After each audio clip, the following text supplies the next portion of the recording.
नांदीनंतर पडदा उघडला तेव्हा मी तुडुंब भरलेला होतो.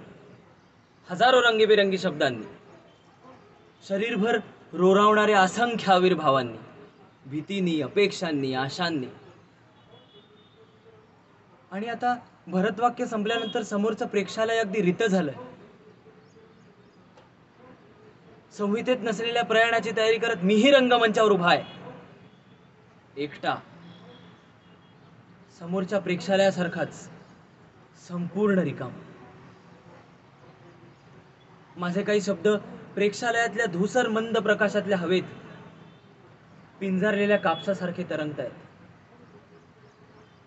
माझे काही आविर्भाव रिकाम्या खुर्च्यांच्या हातांना धरून बसलेत, बिलगून बसलेत घट्ट. मी निर्माण केलेले हर्ष विमर्शाचे क्षण पावसाने फांद्यांवर ठेवलेल्या थेंबांसारखे भिंतींच्या कोपऱ्यांवर थरथरताय. अजूनही हा एकच दिलासा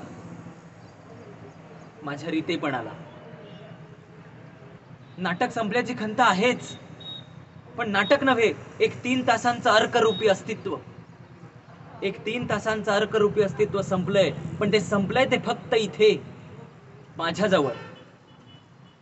पण त्या अस्तित्वाच्या कणिका घेऊन 1000 प्रेक्षक घरी गेलेत. मी एक होतो, तो अंशांशाने वाटल्या गेलो त्या हजारांच्या जीवनात, कदाचित स्मरणातही.